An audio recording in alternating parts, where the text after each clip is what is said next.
There it is. All right, everybody out in StreamYard world, out on the internet, wherever you follow us, welcome to the latest edition of the Daily Gooner pod.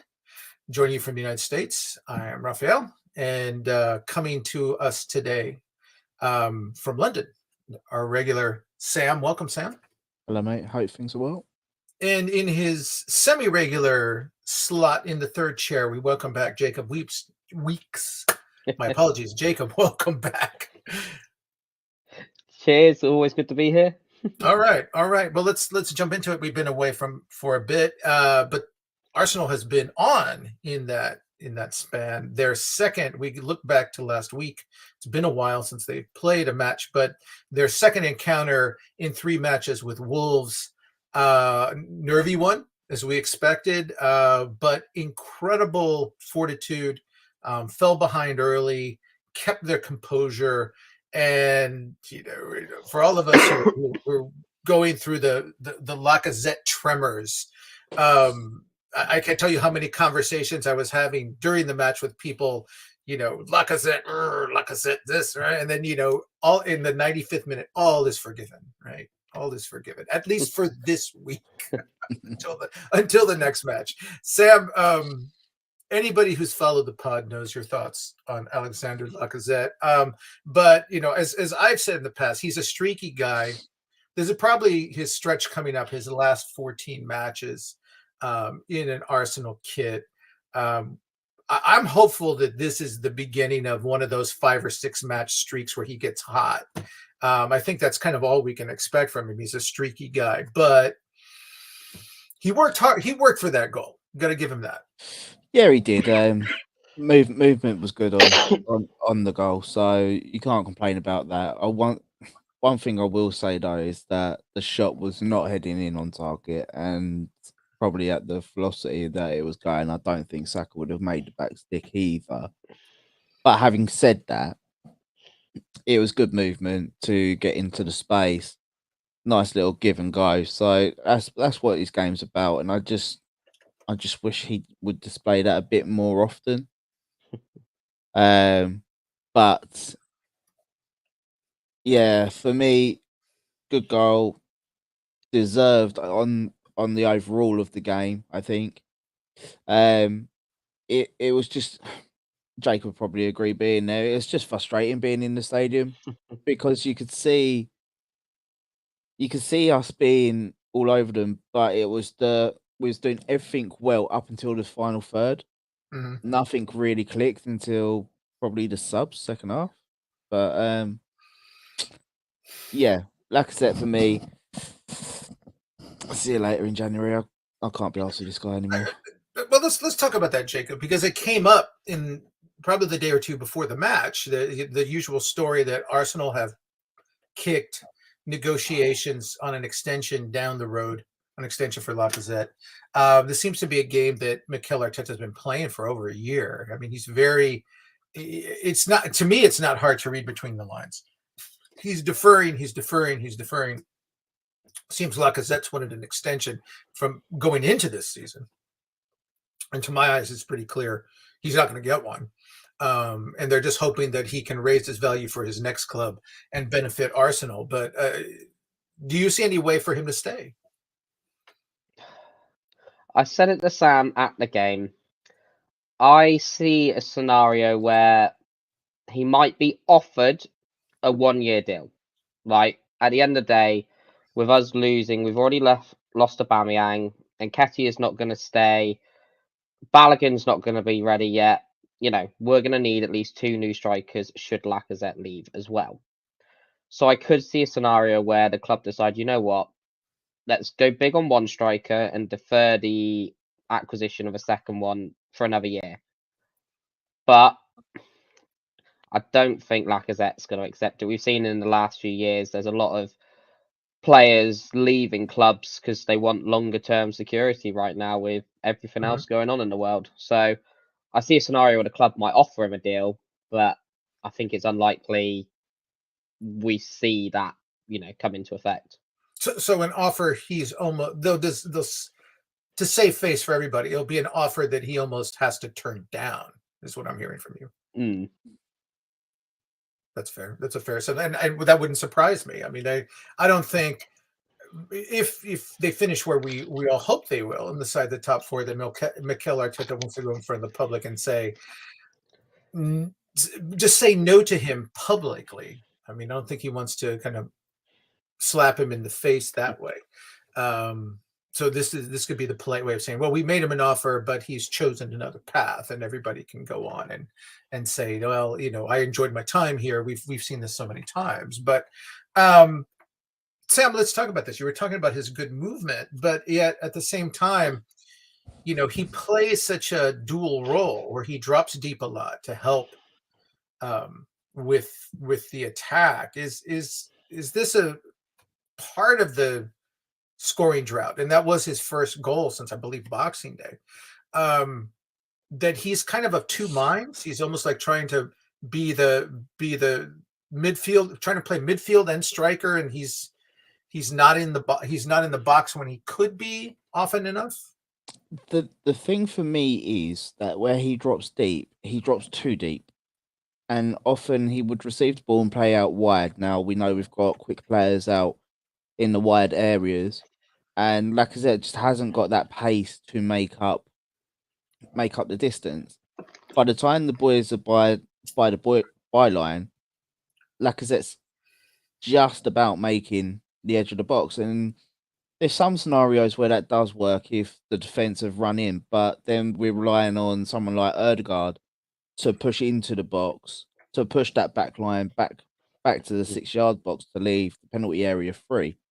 And in some games I've seen Lacazette throw his arms up in frustration, and I'm just like, buddy, you're just not there. I think for me, if you're going to have a striker in that type of role, they have to have the stamina, they have to have the pace to make the box as well once they've made the pass and spun, because ultimately your striker is your outlet, and you want your striker scoring and you want them in the box. So I don't know. For me, I think that Lacazette hasn't got the stamina. He gets gassed too easy, but also in the age that he is now, he just hasn't got the legs considering the pace that we've got out wide. To me, that was, I'm going to be honest, when before that goal, I was just kind of scratching my head. I was saying, look at this guy's toolbox. I said, what does he, what's his superpower?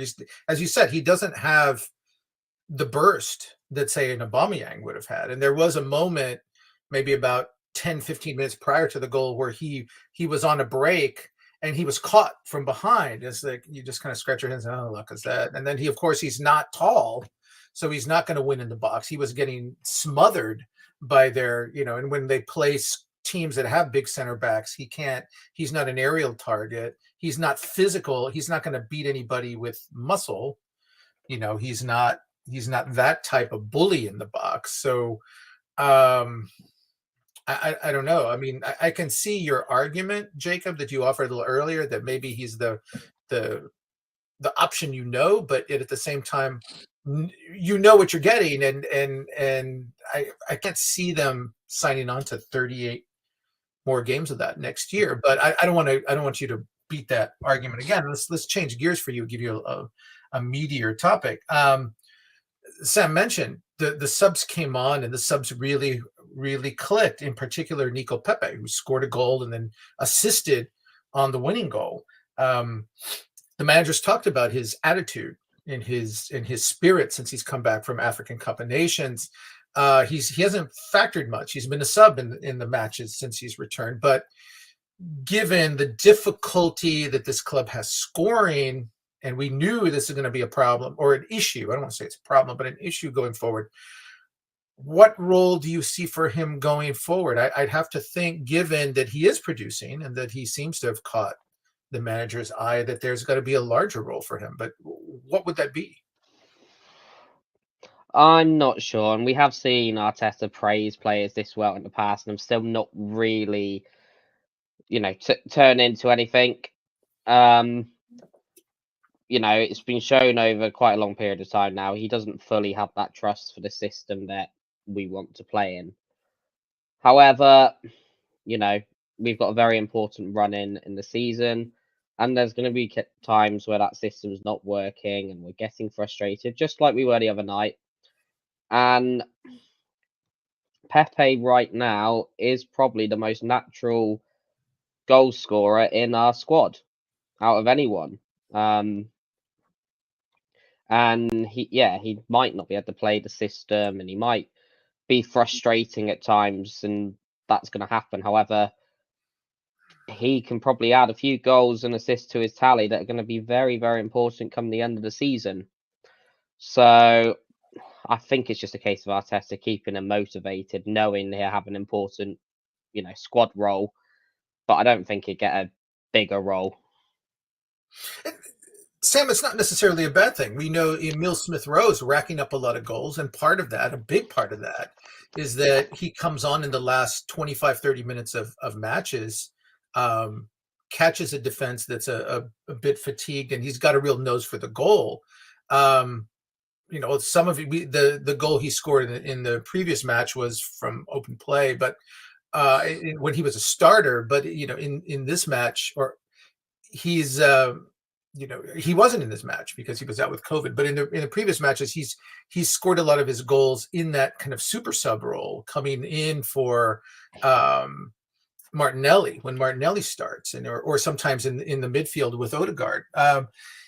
Is this a matter that now that Mikel maybe has two such tools that he can work Pepe and Smith-Rowe, kind of double his late potency? Yeah, you'd hope so. You'd really hope so. But I've always said we don't want to be in a position where Arsenal Football Club has been in for certainly throughout the 20s, is that 20s, 2000s even, where you've got your first choice and then you've got a subpar backup, and as soon as you bring the backup in, the system falls to pieces. With Smith-Rowe and Martinelli, you've got two young, hungry players that are always going to push each other, and that generates better competition. It creates better performances, and if one isn't doing it, the other can come in, and they both slightly give different types of options in terms of being out in that left inside forward position. And if Pepe can replicate that with Saka on the right hand side, then happy days. At the end of the day, as Jake said, Arteta's been full of praise of Nico Pepe since he's come back to AFCON, and I think that if Pepe is fully committed, and you've got to think as well, there was that report saying that his missus had a baby at 3:00 in the morning of the game, and then he texts Arteta at 3 in the morning saying, "I want to play tonight." That's dedication for me, and that goes to the naysayers saying that Pepe's got a problem with Arteta and vice versa. And also, just to touch on Pepe, read an article today saying that Gabriel was saying that he was going off to Everton, but Pepe intervened and sold Arsenal brilliantly to him. So the man's got love for the club and love for the manager. So for me, if he can show the consistency that we've been waiting for, and that works in conjunction with Saka on the right hand side, all for it. Saves us a big chunk of change in the summer as well. Sticking with the lineup, because we've talked about Martinelli, we talked about Smith-Rowe. Jacob, very quietly, very consistently now, he's not showing up on the scoring sheet as he was earlier in the season, but I think that's going to be an aberration. It's coming back. Martin Odegaard, certainly since this break when they went to Qatar and they've come back, has just been a monster in the midfield. And he's not getting the assists because the people are not finishing, but he's certainly doing the job of setting up. And I look at it and I think, boy, put a really good striker in front of this guy next season, and he'll finally get the universal acclaim that he should be getting right now. Yeah, I mean, it's no secret of you guys my love for Martin Odegaard. I have been rooting for him since day one. And yeah, his goals are going to come and go. I do think he'll get a few more before the end of the season. But if he can improve that aspect, he really will be an absolute monster. But his playmaking, his ability to bring the ball in, and just pass it on and break lines is absolutely phenomenal. And sometimes the assists don't come because he's playing it out wide, because that's where our danger players are, and then it might go to Saka and then back across to Martinelli. So that good old pre-assist. But yeah, there's definitely been a few times he's passed it to Lacazette or Alba earlier in the season, and nothing happened with it. So you got to think that stats will be padded a bit with a better striker. But with him, you've got to look at far more than stats. Just the way he dictates the entire game. Watching him in person is just absolutely phenomenal. And Sam, there are moments where because he operates on the right mainly, but where he and Saka, and it's been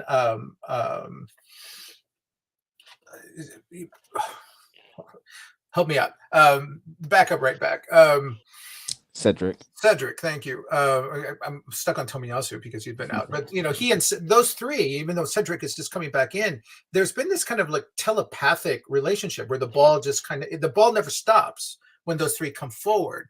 And again, the balls are being whipped into the box, and it's just like that piece of the puzzle that even they can put a backup right back in there and just have it click that way. And Odegaard just seems so like he can almost do it with his eyes closed.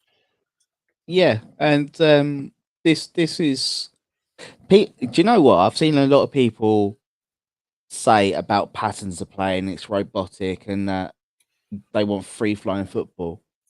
Well, you're getting that at the moment, and the only reason you get that at the moment is through patterns of play. And how do you do patterns of play? Working on it in training. So with Tomiyasu being out, Cedric getting the confidence, because I firmly believe that he's a confidence player. If he carries on the way that he's going, all for him remaining as the number 2, so to speak, in deputy of Tomiyasu, because realistically he has put in solid performances whilst he's been at the club. The only letdown is really when he's been on the left hand side. But going back to your question about the 3, they all know where they need to be on the pitch, and Saka will always want to cut inside. That leaves the space for Cedric, and sometimes you see Odegaard just drop a little bit deeper just to cover the half space, which that's beneficial. But at the moment, what we're trying to do is we're trying to suffocate teams, and then if it's all strategically placed, the players across the park, and with that, you suffocate. If the ball breaks, you've got a player within the half yard, so we'll win the ball back, and then we're on the attack again. So all in all, it's brilliant that these 3 players are working in conjunction with each other. But if you look at it from a wider team perspective, it's right across the team. You're just getting that telepathic motion right across the team. Because even if we come out of that space, we know exactly where somebody's going to be. And it just, for me, it just looks a lot more quicker, a lot more zippy. And it's really good to see. And one thing that I will say as well, on the pod, people would have heard me complain about transitions. Our transitions are brilliant now. We've got players that have got the desire to get up and down that pitch, which for me is a big, big plus. I want to touch on that because I'm moving from the front to the back. But something that I noticed, I think we all noticed, in that match, really the one that got away from them this calendar year, where they had City down, and that first half against City, which was just brilliant, where they were just smothering them and dispossessing them and counterattacking, as you said, transition, and everybody was moving forward. White from the back. But what really stood out for me then is that was a match where I saw Thomas Partey say, with the ball at his feet, saying, I'm not going to pass. I'm going to spin. I'm going to break a line, and then I'm going to move forward and kind of driving forward. We've seen it, but we're also starting to see the same with Xhaka, where both of these guys kind of feel free to kind of rotate. And I've seen a lot more Xhaka be about as adventuresome with the ball as I've seen him in his time here. That does seem to be another byproduct, is that now those two guys have an understanding that one can go forward and the other can hang back, but it doesn't matter. Both of them are doing it now, and it's just added to the threat. Again, we still want more end product. Obviously, we may have to wait for that striker to come to, or strikers, attacking options to really kind of finish the product. But behind it, as you were saying, Sam, I'll give it to you, Jacob. The patterns of play are locking in. It's like everybody else is taking a step forward. Yeah, we do look like an absolutely solid team. Everyone seems to know their role, and maybe that's why someone like Partey, by his own admission, wasn't playing good enough for quite a while. Maybe it took him that bit of time and to gel with, new defenders and Jacques, a partner who was in and out, and so. But now, yeah, you can see what he's doing, how he's controlling the ball. And there's also been a subtle shift in the way we line up now. So it's rather than a 4-2-3-1, we're definitely starting to see a 4-3-3 take shape. Jack is definitely playing a bit more of an advanced role, which may not be his strength, but that could be another one to look at. Who fills that midfielder role, if anyone, over the summer. But yeah, you can certainly see the way Arteta wants to play now, and there is a little bit of systematic approach about it. But right now it's working, and it's working really, really well. And I also think we've got players, with a bit of flair and skill that complement that kind of systematic approach of getting it into the danger areas and then kind of letting them do their thing. All right. Again, we're just moving it backwards, Sam. Another thing that's very calming about the performance was, we saw them give up and just mess up and give up that goal in the first, around the 10th minute or so. No, they weren't flustered by it. They just seemed to kind of shake it off. I see, seeing the keeper go up to Gabriel and just pat him and say, forget about it. Let's go forward. It's just such a different sea change in the mindset of the club. It calmed me down watching. I was like, I'm gnashing my teeth, but I'm looking at them. Well, they don't seem fussed by it. Yeah, and this goes to the testament of the current group of players, to be fair. Because you've got Ramsdale, he's commanding at the back, and he recognizes if somebody's frustrated with themselves or they don't seem the 100% in the zone, so to speak, he'll give them a bit of a G up from the goalkeeping spot. But also, you've got leaders in that team like Gabriel. You could see he was visibly frustrated. You had Ben White chatting to him. You had Cedric also just shouting, going, "Come on!" You got players in front that's just looking at him, giving him a bit of a clap. And it's all the way from start to finish that this team's hungry. They want to win, and they get so frustrated with themselves if a mistake is made. But what I find now is that this team will not be phased if there's a mistake, because they know that that's a one-off. And we all know Arsenal, even from last season, if we made a mistake, we'd implode for 20 minutes, Sure. 15, 20 minutes. But with this team, it's like, nah, we're not having this. And they're straight back on the front foot, trying to rectify and make things right. And it gives them that little bit more of a spark. and that hunger and belief to say no, we're not succumbing to this. We're moving forward, and we are making sure that we get ourselves out of this situation. And it's good to see, because I'm not being funny. That's mentality of title winners.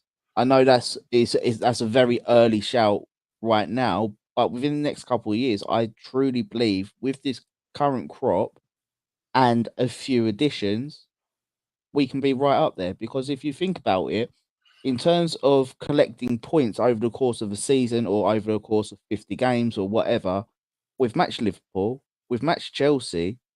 It's just cottoning on to Man City and the like. And I firmly believe that's not too far off the distant future, to be honest. Getting to that, news of the week.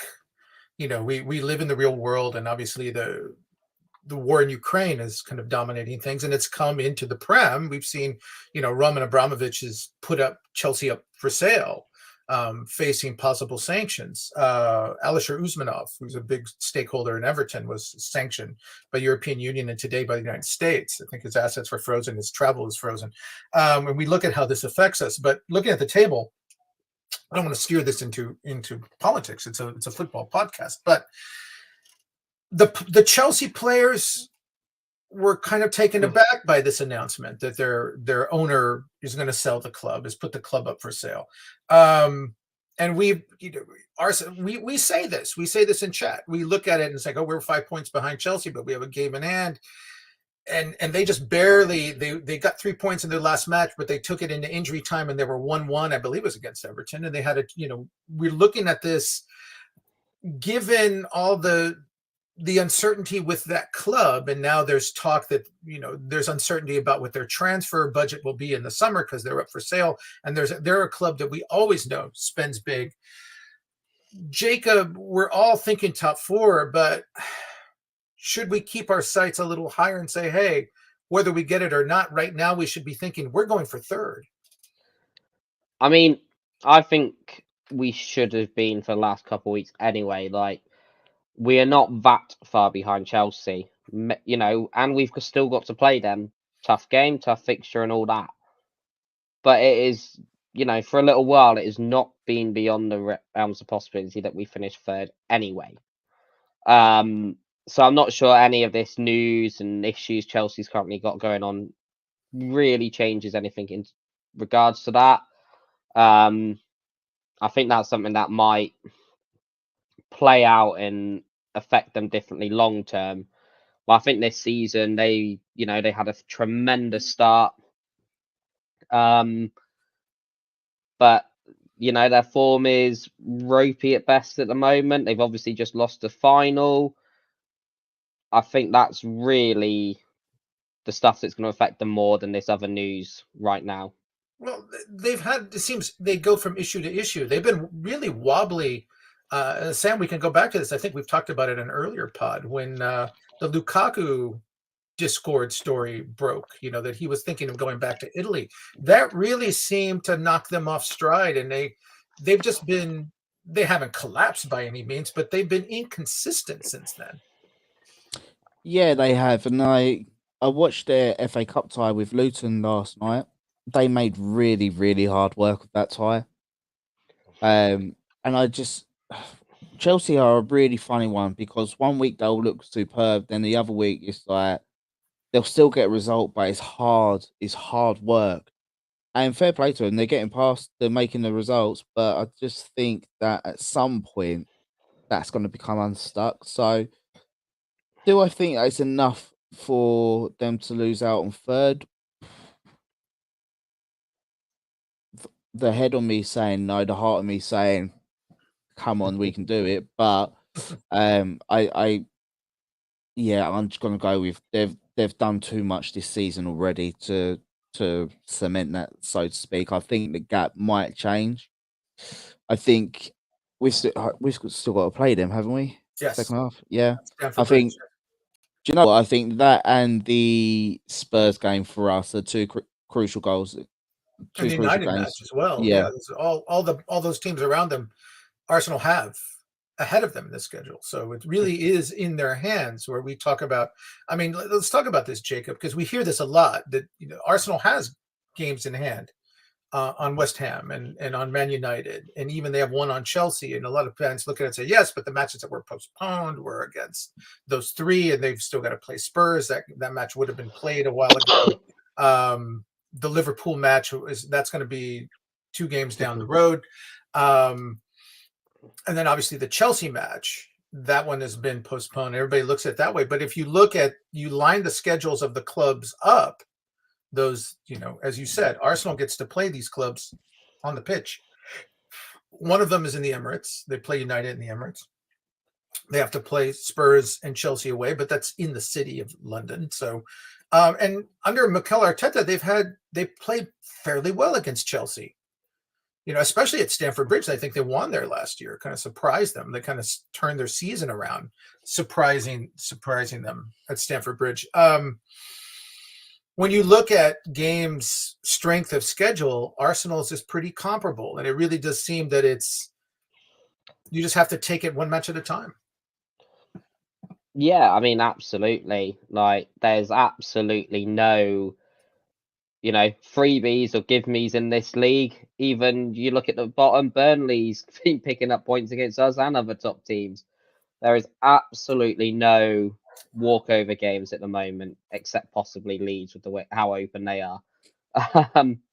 But you can't be like, oh, it's going to be that game against Spurs or Chelsea that's going to affect us. We've still got to go and do the job against Leicester and Everton, who Leicester are very much hitting that mid-table mediocrity at the moment. But Everton could be dragged into a relegation battle with a, fairly new manager. There's absolutely no guarantee what they'll turn up and give us. So, yeah, it's not worth looking ahead and going, oh, we got the big games, we nearly slipped up against Wolves. You cannot drew against Burnley, right? So yeah. You can't look past any other team we got to play right now. I think Arteta's playing it right. You take it one game at a time and see where you are. If we were to not get top 4, I don't think it's going to be a case of we failed to beat Spurs. It's more likely we failed to beat someone that the Twitter army would have said, well, should have been hammering them. Which leads right to our next match. Sam played Watford this weekend. Watford is sitting 19th in the table. Not one you want to take for, I guess, as Jacob said, not one to be taken for granted. Especially, there's no reason not to focus on them with no other competitions left for this club. Yeah, see, for me, I think Watford have got quite a good, decent little team there. It's just finding the right balance. I think that, well, knowing against us as he always does, Ben Foster always turns into prime Dave Seaman. So, it's one of them ones where I think that we've got enough to overcome them.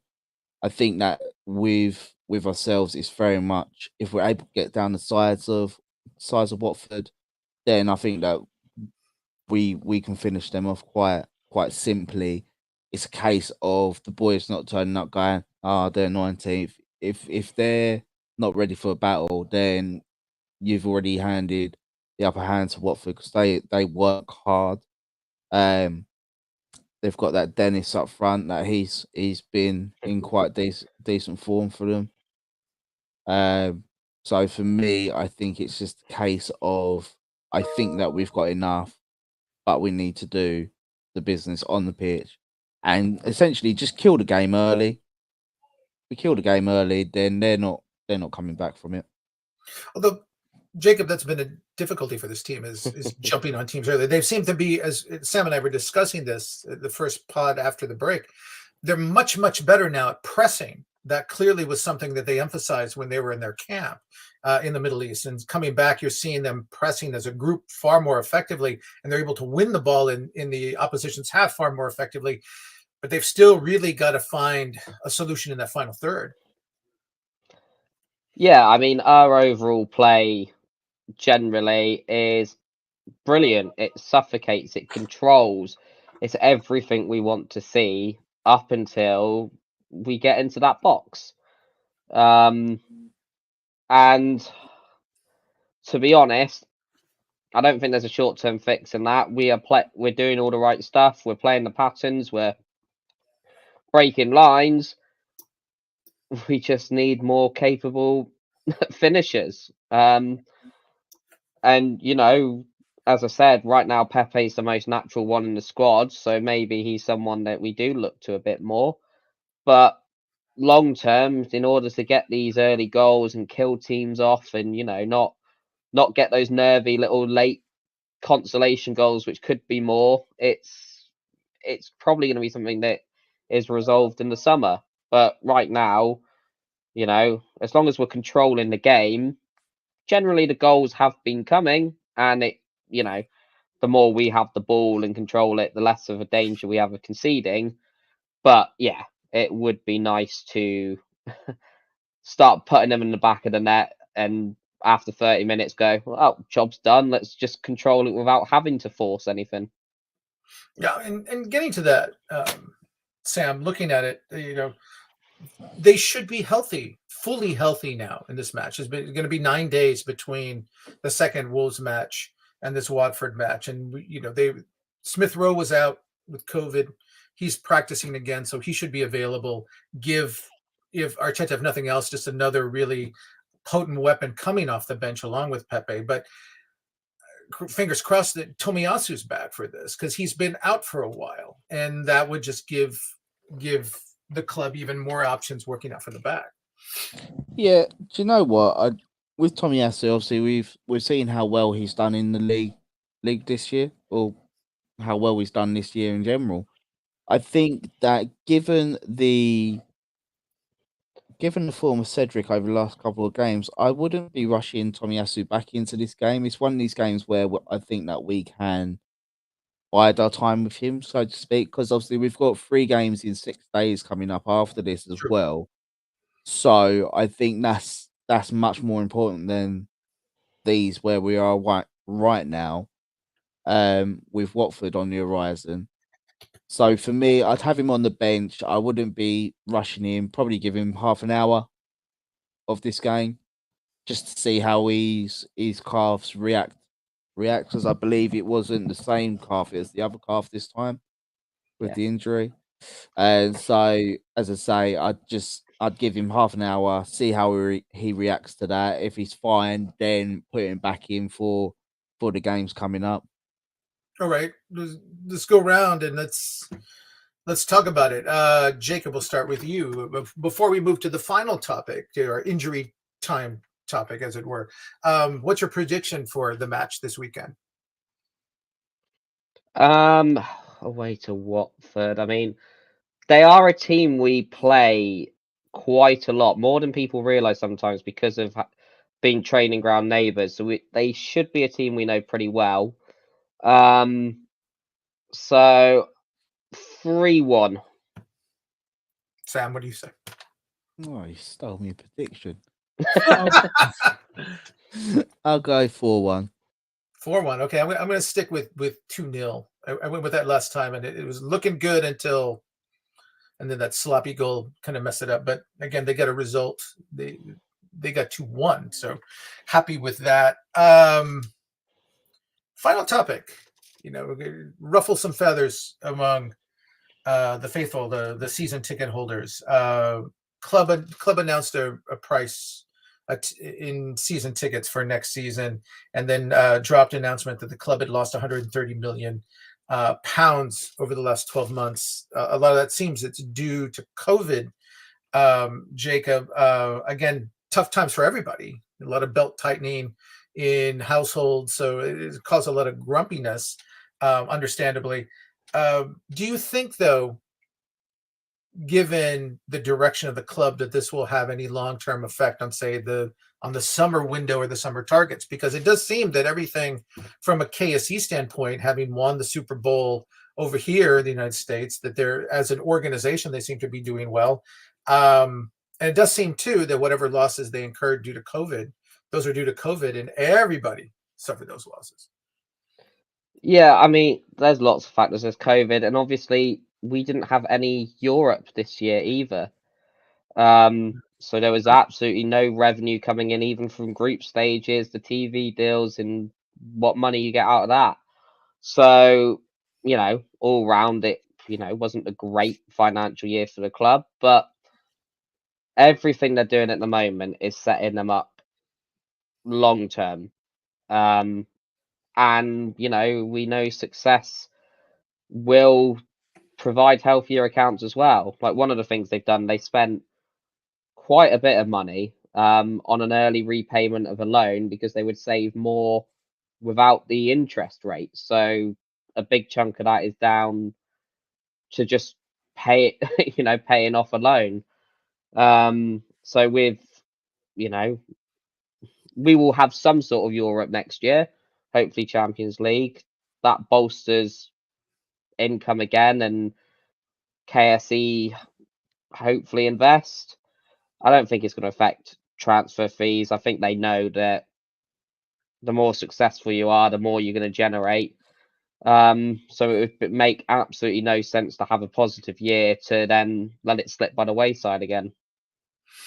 And again, I'll remind everybody. I mean, watching it here in the United States, they spent massively on their American football club. They pumped a lot of money into the Rams this year, and they ended up with a championship. So I can't see them saying, hey, our investment paid off, and looking at Arsenal, which is just begging for investment, and saying we're not going to invest there, especially when they've done so much. They've kind of set it up, Sam. They've cleared off so many bad deals. The payroll has been almost halved since the beginning of the season with the outgoing. So, and everybody knows they need a striker, and there's a couple other positions may need 2 strikers, but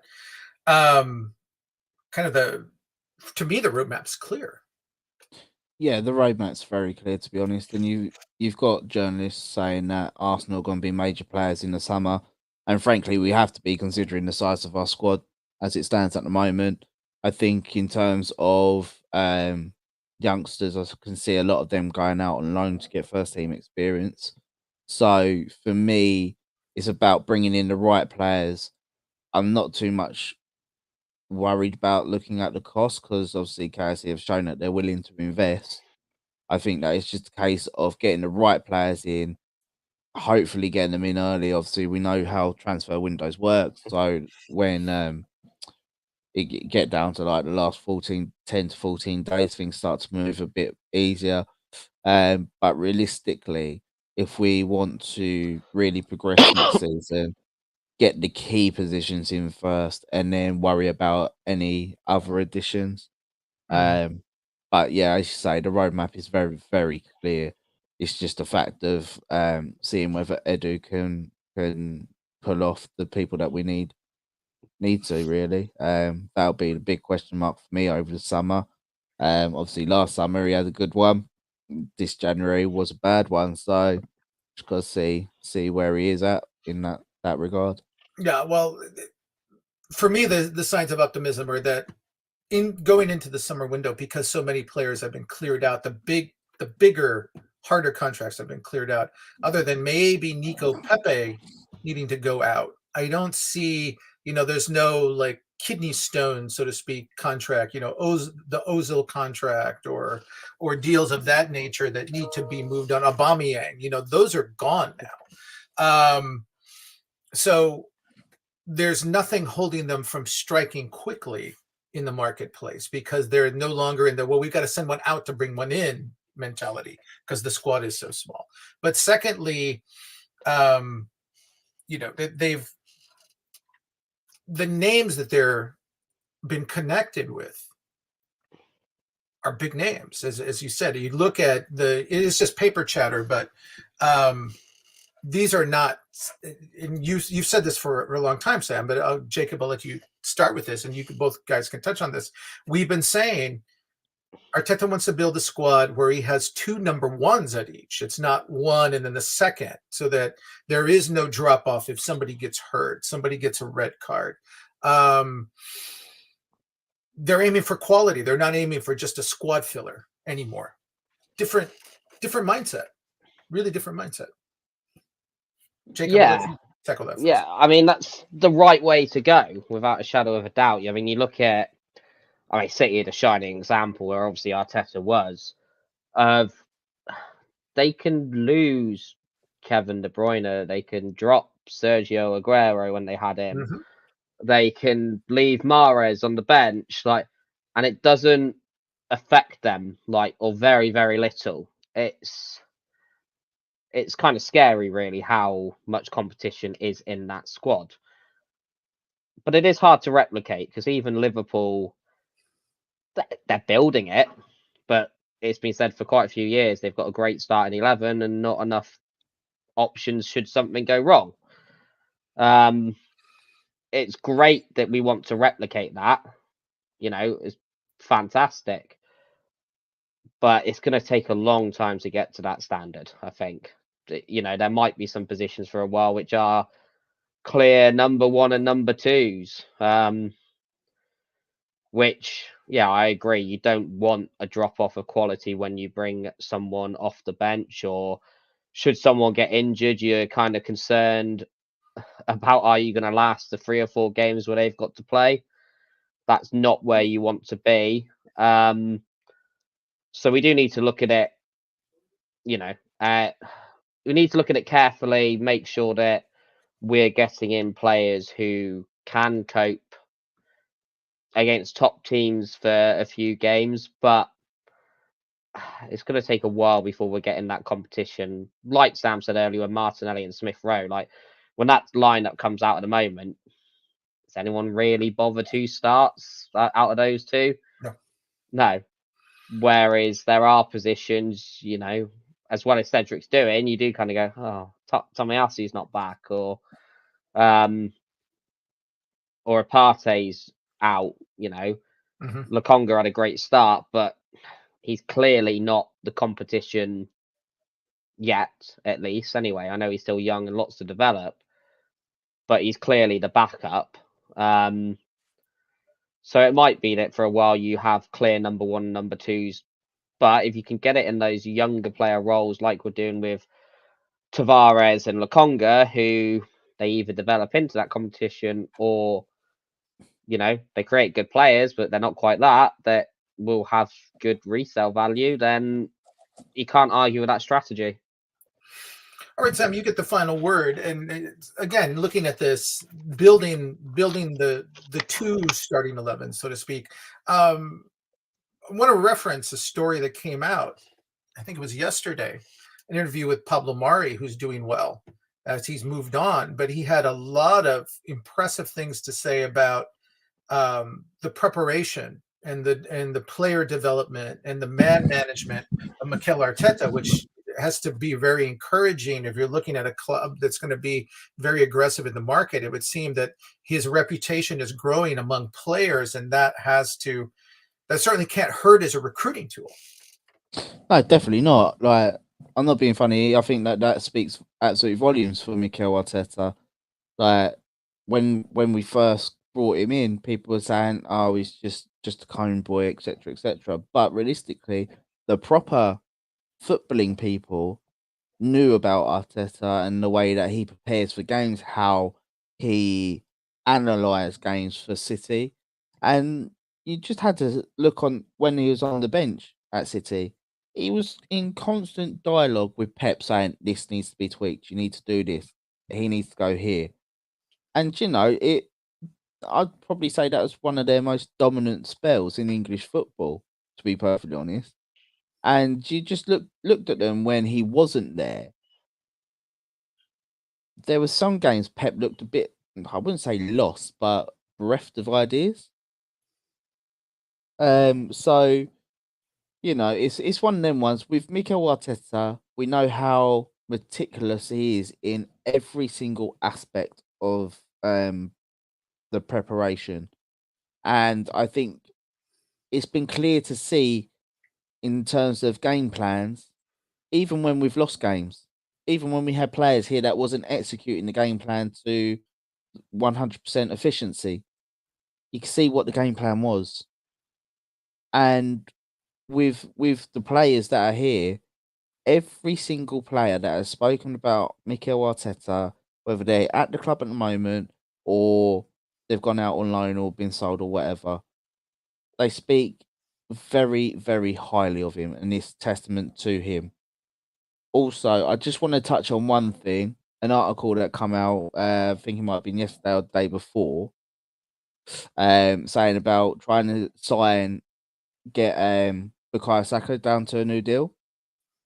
100% the right move, but within the very end of that article, it stated that Arsenal had financial fair play issues in January. Now, for me, that journalist knows very much what they're doing, trying to create a bit of outrage with that. And I'm just going to pose this question.